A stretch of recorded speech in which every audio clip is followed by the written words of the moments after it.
Welcome to the Ultimate Guide to Partnering. I'm Vince Menzione, and my mission is to help leaders like you achieve your greatest results through successful partnering. I have the great privilege of being here on site in Scottsdale, Arizona, where Insight Enterprises is hosting Amplify 2024, its annual sales and partner conference, for an incredible interview with two amazing leaders and friends. Dee Burger is North American President of Insight and a previous guest on Ultimate Guide to Partnering, and Tony Safoian, the CEO of SADA, an Insight company and a five-timer on this podcast. Insight acquired SADA on December 1st of 2023, a move Dee and Tony say turned their combined capabilities into a multi-cloud powerhouse, as Insight has long been a top provider of Microsoft solutions, while SADA is the global Google Cloud Partner of the Year, multiple years. Gentlemen, I'm so excited about our discussion today. Thanks for having us. Thanks for having us, Vince. Yeah. Excited to spend time with both of you.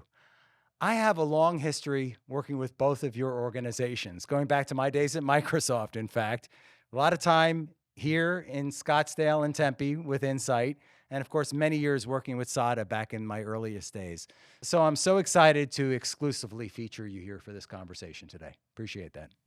So first, we've seen this incredible transformation in our $5 trillion tech industry for more than a decade. First, the transformation to the cloud, and then the acceleration we've seen these last few years. I call it the tectonic shifts. Both of your firms were on the forefront. Insight has been the most transformative of the large partners working with Microsoft, and SADA has been referred to as both a born-in-the-cloud partner back in the days when I worked with you, Tony, and has pivoted the business to become the most successful partner in the Google ecosystem. I was wondering if you could share your perspectives on what we've been seeing these last few years. First of all, I want to say, being a five-timer, kind of like on Saturday Night Live, I expect a jacket. It's in the mail. With a It's literally in the five-timer mail. jacket on it, because, it's quite a privilege, Vince. Thank you. This is the sixth time, Tony. It is. So, we're just going to get racking up the numbers until we're going to put jacket bars comes. on there.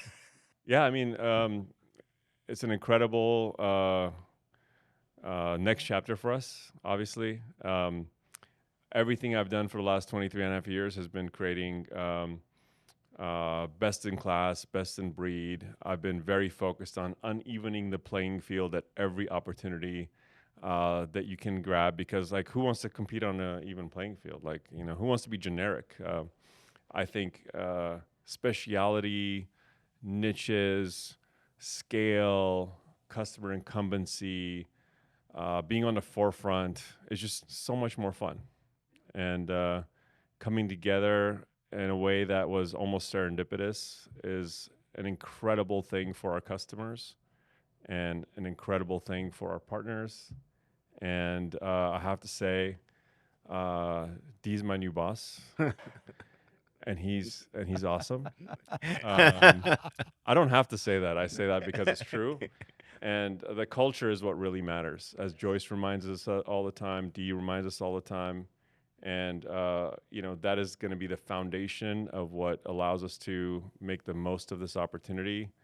And, everything that I was hoping for, prior to coming together is even more true now that being on the inside, but not at just the Dee and the Joyce level, the executive team, but everyone we've met here, the hundreds of people we've met at Amplify, our first Amplify.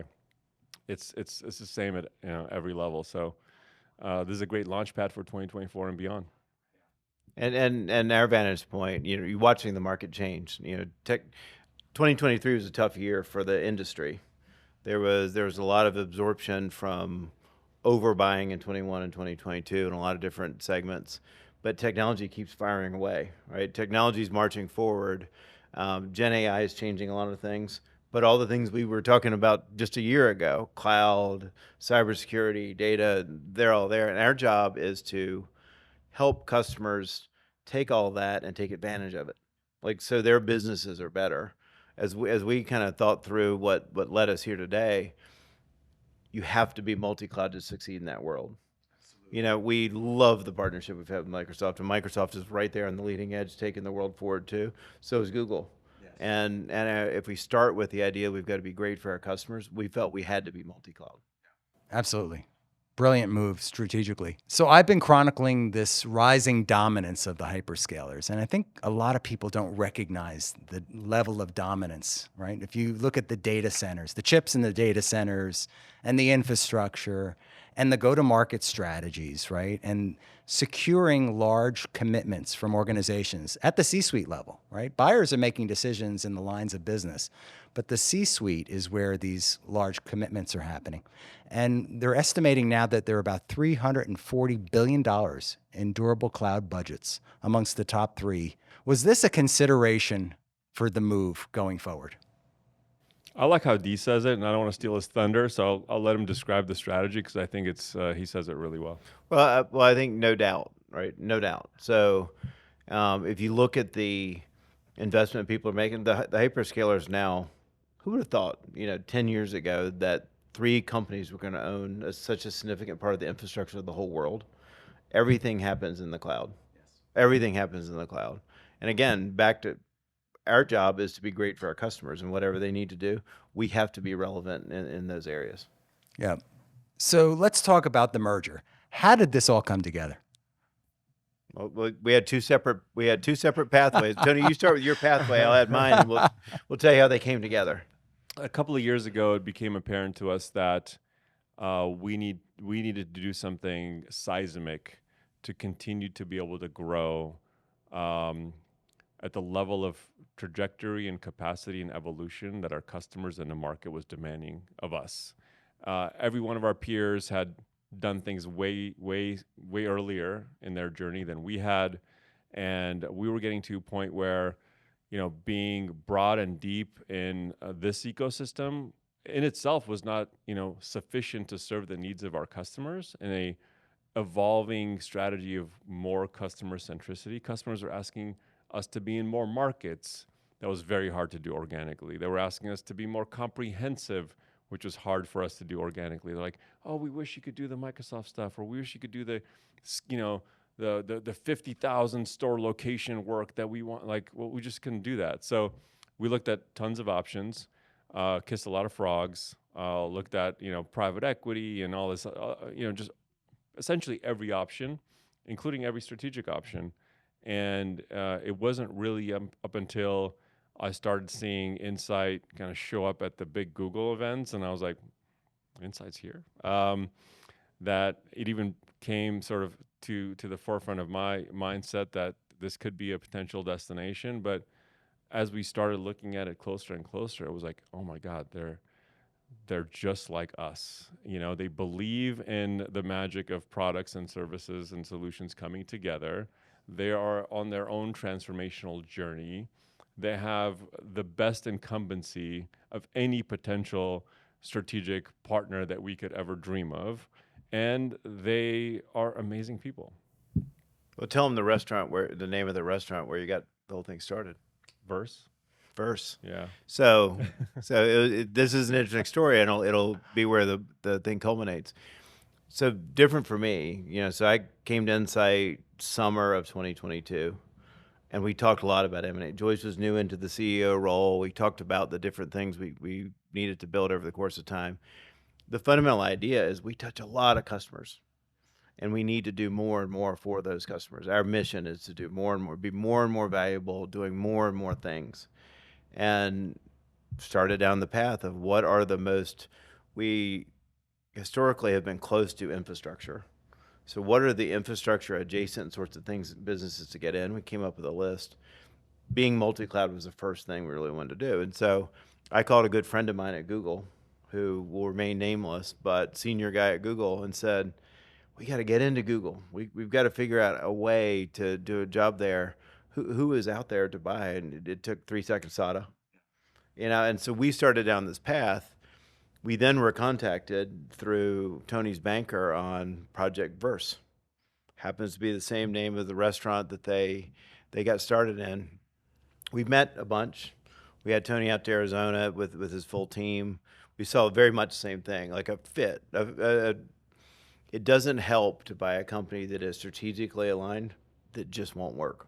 It just doesn't work in your culture. And Insight's got a very, culture really comes first. It had to fit. We saw the fit together. Tony and I talked. It was actually at one of these events. Tony, I had a call with Tony. I went out to the lobby. It was at our event called Mastery that we do for our most technical professionals. And we talked and said, let's figure out how to do this. And we spent 3 months. We worked it out. And then the closing dinner, coming back to Verse, was at the very restaurant that Tony got started, November 30th, the night before December 1st, with Tony and his family and his team. I love it. It was really a great event. That is fantastic. What a great story. You know, this reminds me of this conversation. I think about both of your organizations as really being categories of one, right? And Tony and I have had a lot of conversations about his strategy. I know it very well. I feel like Insight's been the other company as well that has thought about this holistically. And, you know, it's interesting because I spent almost 10 years in the Microsoft world, right? And I know that Microsoft and the others as well like to fit you into buckets, right? You're either an ISV or you're an SI or you're a large scale partner. But it seems that you are redefining your category. Can you talk to us a little bit about that?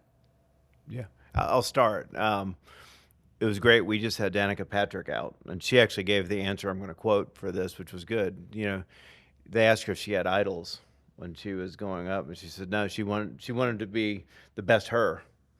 Very much the way we think about it. You know, we are trying to build a business that we don't believe currently exists. You know, when you think about a client and how hard it is with a vast array of technology out there, how do you choose? How do you purchase? How do you implement? How do you manage? How do you transform? That whole cycle, we think we're better positioned to help our customers do that against the fastest evolving technology industry we've ever seen, and it's only going to get faster. No, it's completely right. I mean, we've been talking to anybody who would listen, and you're an expert in this area, Vince. Like, you've covered channels, partnerships, ecosystems. You've worked in it. You've covered it for years. You know, like the traditional tendency to put us in like little buckets, right? Like, oh, like they're a reseller and they're an SI and they're an RSI. No, they're an NSP. No, they're an LSP. It's like just make up random acronyms and pigeonhole us into, you know, traditionally the one thing we've done well. Well, you know, I think the cloud has changed what customers need us to do. It has forced us to change our own business models because, like, you can't just like buy a bunch of software from, you know, vendor A and then hire vendor B, C, D, E and hope that they implement it well. It just doesn't work for customers, and it doesn't work for us in our business model. So, and we were both built that way, and we're on these independent journeys. Bringing it together just charges it all. We couldn't think of a good name. Insight had, so we're just using theirs. Like, we are the leading solutions integrator, and creating new categories is hard. So, you know, Noreen and Hillary are going to have a hell of a time making it roll off of everyone's tongue over the next 2 years, but that's what we expect. A new category, our own quadrant. We are one of one, a solutions integrator. I love solutions integrator. Yeah. I think it speaks volumes for what's been missing, right? And I've had these conversations. You have independent software vendors that do one thing. You have transactional partners that do another thing. You have SIs that come and build on top of it. And if you're lucky, they're not SIs that are going to basically want to be there forever, right? You want to get to the end result. And I think that's clearly what you're stating you're doing here with the customer in mind and customer focus. Yeah. Absolutely. Yeah. You know, so I think about it, you know, from the standpoint that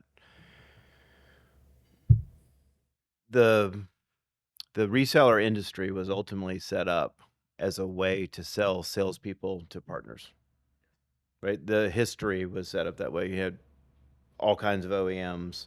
Somebody figured out, hey, we should consolidate the supply chain. Somebody else said, all right, it's really hard for all these people to get to all these customers. So the reseller industry came about, and the economics worked that way. The emphasis ultimately worked that way. We're starting in an entirely different place. So our whole position in the way we're going to transform is you start with the customer, and you become very valuable to your partners by virtue of the value that you have for customers. So it's a big flip. Yeah. Look, it's all about business model incentive alignment, right? If you're just selling, you care about selling as much as the customer will buy.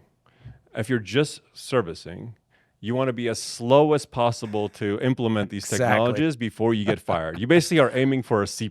That's right. Right? But if you own the whole value chain, you want to you want them to buy exactly what's going to solve their problem, and you want to implement it as efficiently as possible so you can point to that value, and then when the next project and the next workload and the next strategic implementation, we want to be there forever for different reasons. Right. Exactly. Not because we're going as slow as possible. We want to be there by earning the right to be there over and over again. And that's kind of how we built our business from day one. I remember like managed services, which is a great endpoint for where we want all of our solutions to end up for the right reasons. But the reason we won in like 2002, 2003 is like we had an agreement you can get out of in 30 days.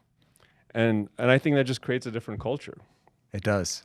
And again, the customer knowing with comfort at the end of the day that you're going to wrap your arms around them. And that's the way I see it. And we're not successful unless we can point to business outcomes. So this level of incentive alignment as a business model just really has not existed. So we're going to just maximize that and lean on that. And the market will realize, the trades will realize, but most importantly, our customers will just understand that like just working with Insight is a different experience. So what an incredible event you're hosting here, right? You've had some of the leaders in the industry here. I mean, we could talk about some of the names. We had Kevin Piesker on stage, who was co-hosting my event, been a podcast guest as well. Michael Clark. Kevin's got some good dance moves. Actually, on stage. He is a low energy individual. We have to talk to him about fantastic. that. Yeah, He he's was incredible. fantastic. And Michael Clark as well from Google, two Yep. people that I admire and have worked with over the years. How should each of these tech giants think differently? And what unique value are you ultimately delivering as a solutions integrator to the market, but more importantly to the customer? Michael Clark said it best, I think. Google strategy is clearly a partner attached to every opportunity, every customer, every pursuit, every workload. 100% partner attached. It is paramount in our strategy because, again, consumption economics, the stuff doesn't just like light up itself. And I think that's an important realization and an important benefit to the channel. And enterprise is different. And I think it took Google maybe a few years to figure it out. But, I don't care if you have the best technology in the world. Unless you have a channel, you have partners, you have a strategy that includes them, the last mile is where the value is. So I think that multi-year transformation Google's realized, going from a consumer mindset to an enterprise mindset, again, plays completely to our strengths. And no partner in the world can provide more parts of the value chain of how the best Google technology lands and produces outcomes for customers than this combination. And so I think, again, we've created an uneven playing field. It looks really good on paper. Now we get to go execute it post Amplify, which is the big launch pad of really SADA and Google landing in Insight in sort of a 10x sort of way. So we got to go execute now and prove it out. And I think that's very much the case. Back to the question of how they should be thinking about us. It is about execution. So it's of course Microsoft and Google are phenomenal partners, but we got many more partners.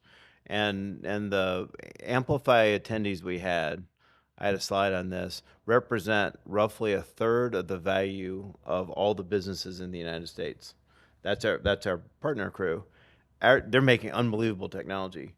Our job is to make it work for customers, to be in there, to drive value with customers, and then to work backwards to how do you assemble the right set of things. That's what we've got to do. I'm so excited to continue our partnership with AG1. Many of you know I've made taking a green drink supplement part of my health ritual for over 21 years now, and it has made all the difference to my health and well-being. About 6 years ago, Athletic Greens and now their product AG1 became my go-to supplement. AG1 is the first thing I take every morning to power my day. It covers all of my nutritional bases, supports my gut health, gives a boost to my immunity and energy levels. If you want to take ownership of your health, try AG1 and get a free 1-year supply of vitamin D and 5 free travel packs with your first purchase. Go to drinkag1.com/Vince M. That's drinkag1.com/Vince M. Check them out. You had Kevin on stage, and I've been talking to him about this SMC business that he manages at Microsoft. I mean, the numbers are astounding. People don't realize that mid-market is really, everybody clusters towards the top to the enterprise, but this mid-market is really untapped in many respects. Is underserved.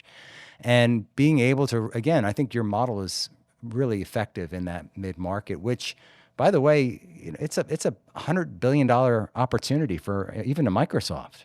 So I just think that what you're doing there specifically, it really hits home in terms of the market penetration.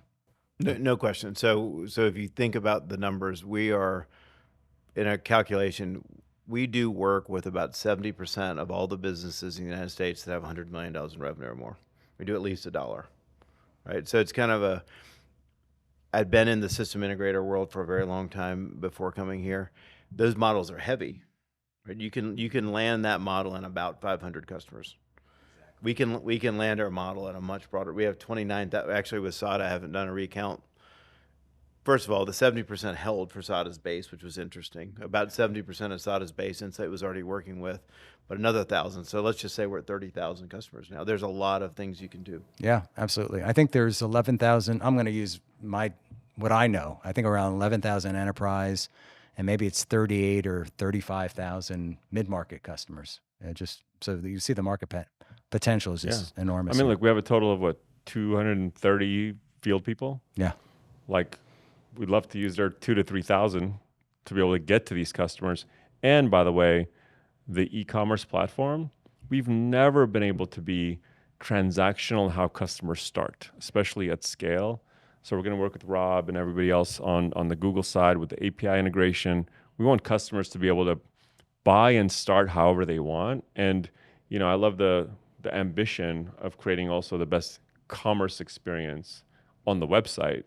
And Google has never been able to deliver their products like that through any channel, right? On their own website, you can kind of try and buy and that kind of stuff. But that opportunity to reach thousands of more customers globally through the commerce platform is something we're going to definitely work to integrate starting this year. But again, their reach is phenomenal, and we could never get that on our own. I'm glad you talked about, I'll call e-commerce, we'll call about transaction marketplaces, in fact, is the terminology we've been using to talk about what's going on. Again, the three hyperscalers leaning in here. Microsoft just leaned in a big way this year. AWS was sort of in lead role before that. Google's also doing some significant moves into marketplace. Huge opportunity. Canalys says we'll do $45 billion by the end of this year, 80% through the hyperscalers, through marketplaces. The experience, the buying experience is happening now. The millennial generation not wanting to talk to salespeople. They want to go online. They want to click 3 times and have a box show up, right? That's the way we've gotten indoctrinated this way. What do you think now about marketplaces and their role, and how are you addressing that? I think 80% of all enterprise software will be bought this way in about 3 years. So, and it's not only a millennial procurement, I don't want to talk to people construct. There's even more drivers than that. There's legal, there's commercial, there's contracting, there's the economic benefits that are just too powerful. Everybody's biggest contract is their main hyperscaler contract, 1 or 2 or 3. Of course, I'm going to push as much through that as I can, right, and to get those benefits. So we play a critical role to add value to those transactions, to package those things a little differently. And, Adobe, Cisco, Teradata, Wiz, all these companies, right? We are going to be that last mile for them too. And I think onus is on us to create, a value beyond just a transaction there. But Google realizes, the work that Dai is doing to resell, enable every part of this value chain. We're going to play a bigger role than ever before in a weird way, but it's true. Anything else you'd like to add? Totally agree. I mean, we are looking at it as sort of a fact of life, the way it's going to go, and we're building our business around that outcome. I think it's brilliant. I think it's a brilliant strategy. You talked about AI a little bit. You touched on AI, and we can't have a conversation today in 2024 without really diving in here, right? Last year was incredibly insightful, we'll say, right? Microsoft comes in with their partnership. Google responds, right? Both organizations, you look at market valuations, pretty significant growth for both companies this year. I think a lot of it was attributed to AI, I would say. What are your thoughts on delivering on the AI promise? I mean, I think first part is the tools blow you away every time you see them. And even if you look once a week, they've moved so far. So we're so early. Everybody's experimenting with it. Not that many people are finding direct value other than in the, wow, that's stunning sort of thing. You can get great pictures and things. Our job is to ultimately drive that value. Our job is to create the connection between, it's almost, I started my career a long time ago when I wrote A Dinosaur to Work, and we focused on re-engineering, right? It was the big re-engineering. It was don't automate, obliterate, and whoever the guy is that did re-engineering. We're going to enter a new era of AI-driven re-engineering. Yeah. And it comes down to how do you orient the business differently to use these tools. Yeah. You had me thinking the Flintstones there for a second. Pedal power. Pedal power, yeah. Tony? I mean, look, we saw Jensen on stage. We saw Pat on stage.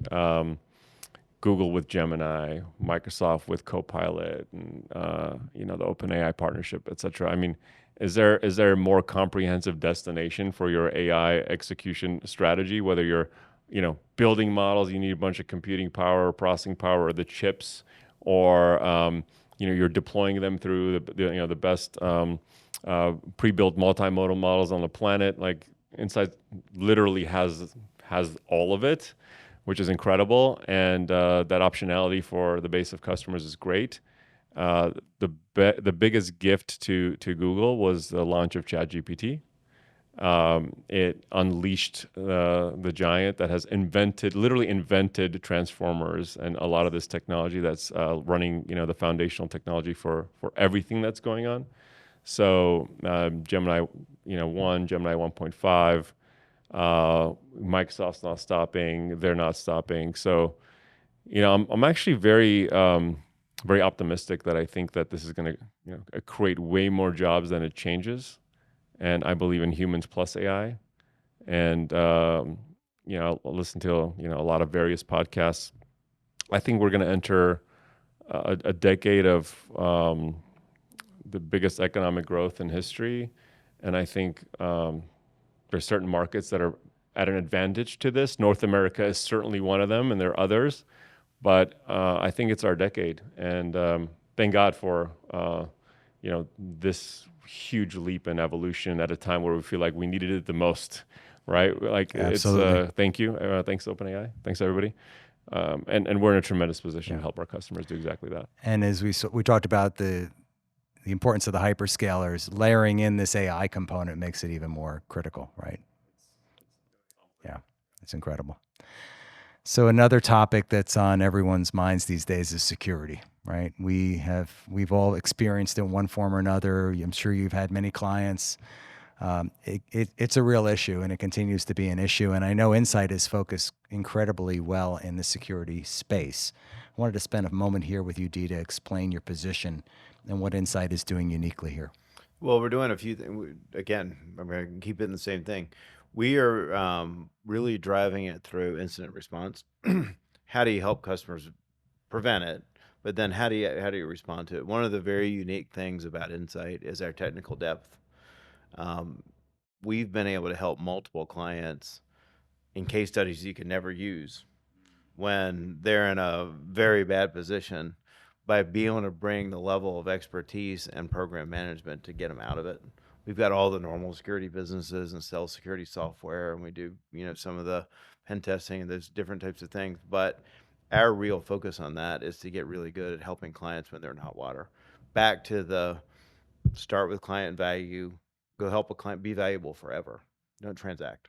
Security is one of the fastest growing parts of what we do in services, both professional and soon to be managed services. Google with Chronicle, with BeyondCore, with reCAPTCHA, with their general security posture across GCP, Google Workspace, identity. I think Google has one of the strongest security stories on the planet. Mandiant acquisition, obviously put an exclamation point on that. In 2024, Mandiant essentially is being rolled into Google proper. So again, by being an Insight customer, you have access to all of that. And we're going to leverage your scale, your SOC operations to bring that Google layer, Google services, Google capabilities to all of our joint customers as well. And it is not. It's one of the areas that has experienced zero budget cuts in terms of customer investment. So this is the ultimate guide to partnering. We talk about partnering. I mean, obviously you are a pinnacle partner. Both of you are pinnacle partners in your own right. And now together, just this massive power force for our industry. But you also work with other organizations, right? We talk about customers and we talk about other partners. So I was hoping for our listeners and viewers, what is your perspective and what would you say to them now to optimize for success working with your organization? We are, again, we're going to be customer first, right? And we're going to be really, really valuable to our to our partners, because we understand our customers' context and we can help position their solutions and their technologies in ways that's going to be valuable. Going way past the idea of let's just sell them everything we can, make it useful, make it valuable, make it long-term. And so the partnerships that are going to work best for us are people that can work with us to ultimately contextualize their technology, to make it useful, to make it valuable. And that'll be our continued focus. Yeah. Tony, from your perspective, working with other partners. Look, I think, again, 2 years ago, we were, we only sold what Google sold. And now we have 40, 50 plus marketplace enabled ISVs that really round out the solution set. Insight has 6,000 others that we are figuring out and merging in some strategies and, going sort of focused in other strategies. To Dee's point, and, Sandy coming in as our CRO a year and a half ago, really reoriented, and again, exactly the way that Dee talks about it, Joyce talks about it. We got to lead in our customers. Sandy has a slide she showed this week to our own team, said when I first came in, I was interviewing customers, or like, their response was, she's like, what do you think of SADA? They're like, SADA is extremely accessible and responsive, but not top of mind. And I think that's a problem, right? So we got to all orient ourselves such that we become indispensable to our customers, that they think of Insight, SADA all the time, because we're in there and we're adding value. We're part of their strategic planning. We're part of their budget planning. We're part of their security strategy planning. We're part of their, helping them prep for board meetings. Like, we just got to be in there, and the pull through will come, and the customer relationship will grow. We're both challenged with, and again, varying degrees of success in different customers, but Dee likes to say, like, we do $1 with X% of customers, but many of them it's just $1. And for us too, it's like we have some of the biggest customers, biggest companies in the world for which we do one thing. And that's terrible, right? Because that's how they think of us. And it's the only way they think of us. So we got a lot of work to do jointly to change that. Obviously, this coming together helps. We want a significant amount of their love, attention, mind share, wallet share, but in a way that earns it every day. I know you both work with ISVs, independent software vendors. I think about you both as being super highways to the customer for those organizations in many respects. For partners that want to lean in with you, what should they do next? I think new partnerships to that degree are hard. Insight has a great platform for onboarding those. I think we're going to adapt that platform. Nice. But I think it's about solving a unique problem that fits into a solution pillar and is hopefully, if not marketplace enabled today, let us help you do that. We have great services around marketplace enablement for new ISVs that are not on those marketplaces. And then you have to, make the economics work, which isn't that hard. And then bring customers with you. I mean, that always helps, If it's simple. If you want to do it, let's talk about a customer. Yeah. Well, I want to thank you both. This has been a real privilege to be in the room with both of you and hear the story about how you came together. Two amazing individuals and friends. And I want to thank you for spending time with our viewers and listeners. Any closing thoughts going into 2024 or through 2024 that you'd like to share with this group of listeners and viewers? Well, first and foremost, thank you. It's so great to be back and talk about, completely different trajectory. I think the last time we spoke, this was not on the table. Not at all. And you know, I don't want to, you know, overstate this at all, but I don't think I can. Like, I honestly think this combination it's the biggest thing to have happened to Google Cloud probably in the history of Google Cloud as far as partnerships go. Insight has just made the biggest investment anyone's ever made in entering the Google Cloud ecosystem. It's a compliment to Google, a compliment to SADA, but also, of course, you know, Insight's vision. And it's one of the biggest things to have happened in the ecosystem, period. When a 40-year-old company says, you know, I want to start a new practice, they don't typically say, I want to be number one tomorrow. And, you know, that's what Insight's done. But thank you for this platform, Vince. Keep doing what you're doing. You're really an important part of our community. You know, I think about executive commitment in closing, and this was extreme executive commitment on behalf of both organizations coming together. I want to thank our viewers and listeners for joining Ultimate Guide to Partnering. Two amazing leaders, Dee Burger, Tony Safoian, and the Insight team. So great to have you both here today. Vince. Thank you. Thank you, Vince. Thank you.